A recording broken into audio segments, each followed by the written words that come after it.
ओम नमः शिवाय। आइए भक्तों, माघ मास के आगे के महात्म की कथा कहते हैं। किस प्रकार भगवान विष्णु हरि नारायण ने शंकासुर को मार के तीर्थराज की महिमा का विस्तार सभी देवताओं को कहा कि देवताओं, आज से ये प्रयागराज तीर्थराज के नाम से जाना जाएगा। यहां भी जो जप तप पूजा पाठ यज्ञ करेगा उसको अश्वमेघ फल की प्राप्ति होगी।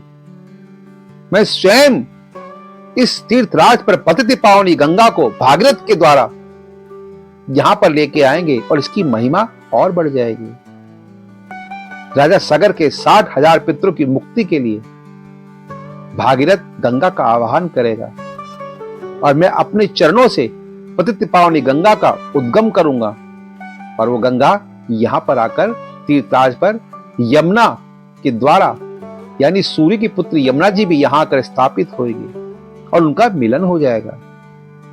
सरस्वती भी ब्रह्मलोक से आकर यहां स्थापित होगी, उनका मिलन हो जाएगा और ये क्षेत्र त्रिवेणी कहलाएगा, जिसकी महिमा संसार से निराली रहेगी। यानी यानी पापानी, यानी यहां का स्नान समस्त पापों को क्षय करने वाला होगा।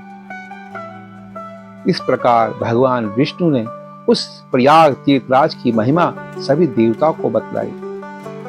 इसलिए भक्तों, माघ मास के अंदर जब मकर सूर्य आदि राशि में आ जाते हैं तो उस तीर्थराज की महिमा बढ़ जाती है। माघ मास के अंदर अगर हम तीर्थराज का दर्शन कर लेते हैं ना, तो मानो कि हम संसार के भय से मुक्त हो जाते हैं, संसार के रोगों से मुक्त हो जाते हैं और संसार की योनियों से छूट जाते हैं। इसलिए माघ मास में एक दफा प्रयाग में जाकर स्नान करना चाहिए, उसका दर्शन करना चाहिए। अगर हम वो भी नहीं कर पाए तो माघ मास में अपने घर पे रहकर ही जल के अंदर गंगा जल डालकर हर हर गंगे नमामि गंगे ऐसे करके स्नान करना चाहिए। उससे भी माघ मास की पुण्य की प्राप्ति होती है।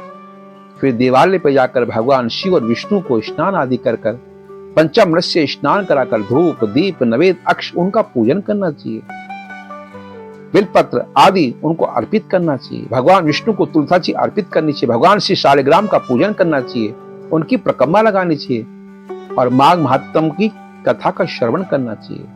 रात्रि को भगवान को दीपदान करना चाहिए। ऐसा करने से भी जो फल प्रयाग में मिलता है वही फल हमको घर बैठे मिल जाता है। इसलिए माघ मास बड़ा पवित्र है। जिस प्रकार पतित पावनी गंगा है उसी प्रकार पवित्र ये माघ मास है। माघ मास का ध्यान, माघ मास में पूजन, माघ मास का दीपदान और माघ मास में भगवान शिव आदि नारायण की सेवा अनंत गुना फल देने वाली है। इसलिए भक्तों, सभी को माघ मास की कथा का श्रवण करना चाहिए। माघ मास में प्रभात काल स्नान करना चाहिए, जिससे जीव जन्म जन्मांतर और 84 लाख योनियों से छूट जाए और शिव और विष्णु लोक की प्राप्ति हो और जन्म मरण के चक्कर में दोबारा ना पड़ते। ओम नमः शिवाय।